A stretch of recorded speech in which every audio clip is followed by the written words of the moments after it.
Sveiki, seniai nebuvau pasižiūrėjęs į lietuviško, taip vadinamo kabutėse, krikščioniško pasaulio platumas. O šiandieną turėjau laiko, ilgesnis savaitgalis truputėlį išpuolė be darbų ir pasižiūrėjau būtent bažnyčios Lietuva Kristui. Nežinau, ten ta Lietuva Kristui pas juos, bet kuriuo atveju pasižiūrėjau, ką taip kalba jo žmona Eglė. O čia jau yra įdomu. Ji kalba apie aukojimus ir ima vietą iš Biblijos. Labai įdomi. Todėl pirmiau pasiklausykime ją, o po to mes paanalizuosim, ką jį turėjo omeny. Aukojimus ir turėsim duonos laužymą.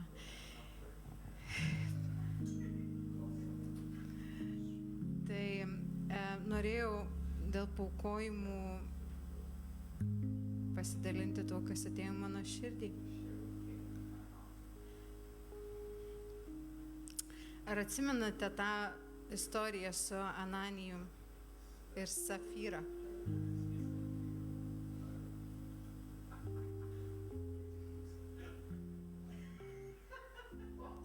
Labai baisi istorija.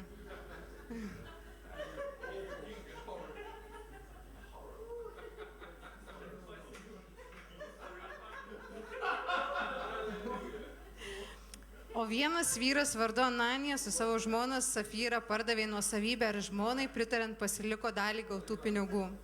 Kitą dalį atnešė ir pradėjo prie apaštalų kojų.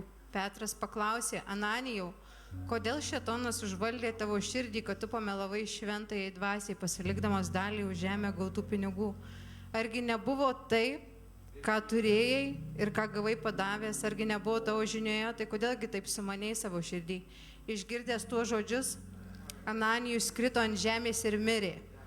Didelė baimė, garsas kažkoks, skambina jums.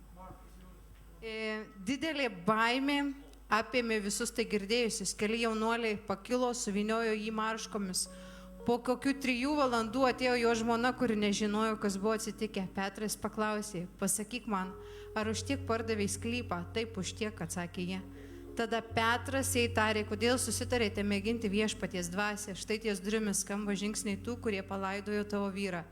Jie ir tave išneš, bematant jį susmuko jam po kojų ir mirė. Atėję jaunuoliai rado ją negyvą, nunešė ir palaidojo šalia vyro. Didelė baimė apėmė visą bažnyčią ir visus, kurie apie tai išgirdo. Na, žinokit, pirmą kartą gyvenime išgirdau, kad renkant nelegalias dešimtinės būtų panaudota būtent šita vieta su Ananiju ir Safyra. Ji ką?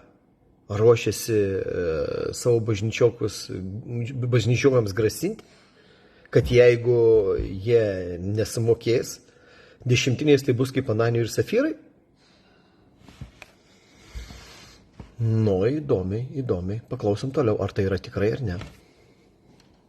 Ir iš tikrųjų čia mes turime reikalų bažnyčioje su pačiu Dievu. Tai nėra dainelės tiktais, tai nėra kažkoks žodis.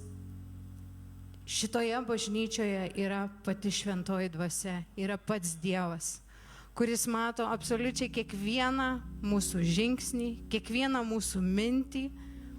Jo žodis sako, kad be jo žinios net plaukas nenukrenta nuo mūsų galvos. Jis mato viską absoliučiai, ką mes darome.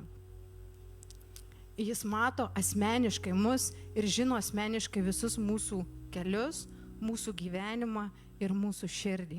Ir ta pati šventoji dvasia, kuri matė, kad Ananijas su Safyra pamelavo žmonėms, ta pati šventoji dvasia yra šitoje vietoje. Mūsų tarpe ir mumyse. Amen. Va taip pat. Mėlėjai, nesumokėsite dešimtinės Kristaus paliepimo bažnyčiai, bus kaip Ananijui ir Safyrai. Tai kad saugokitės, jei jau duodat, duokit viską iki galo, nieko nepasilikite. Ar jums viskas aišku? Aišku, tai buvo pasakyta gražioj formoj, bet vis dėlto pagazdinta buvo, kaip visą laiką, mielai, gražiai, gražiu balseliu. Šaunuolė Eglė, bravo. Tikrai, žmonės, nežinau, jeigu jūs tikrai ruošitės duoti pinigėlių šitiem aferistams, man tikrai jūsų gaila. Ten, kaip jis sako, kad ten yra ta pati dvasia, bet pasižiūrėjus į tai, ką jie veikia ir kaip jie daro, ir kaip jie laikosi tiesos, kaip jie apgaudinėja žmonės, atsiprašau, ten Dievo tiesos dvasios nėra nei lašo. Todėl susimastykit, ką darot. Ar tikrai verta? Net tas žodis neapsiverčia, suprantat. Tikrai neverta. Aukokit tiem, kam Dievas sako. Patys pažinkite Dievą. Ir patys sužinos, kam reikia duoti. Tikrai neneškite į tas organizacijas, kaip į Kristaus palipimas, Lietuva Kristui, tai kažkokie prabudimai, kas ten, eklesijos, šito karauso, kaip į tenais, miesto bažnyčios ir taip toliau, ir taip toliau, ir taip toliau. Visos šitos denominacijos, jų nėra tiesiog tų denominacijų. Jos visos sukurtos tam, kad trešti pinigėlius, žodžiu, daugiau ar mažiau, bet jie renka pinigėlius tam, kad, sakysim, iš to pragyventų. Tai kad saugokitės vilkų avies kailyje. Geros dienos, su Dievu.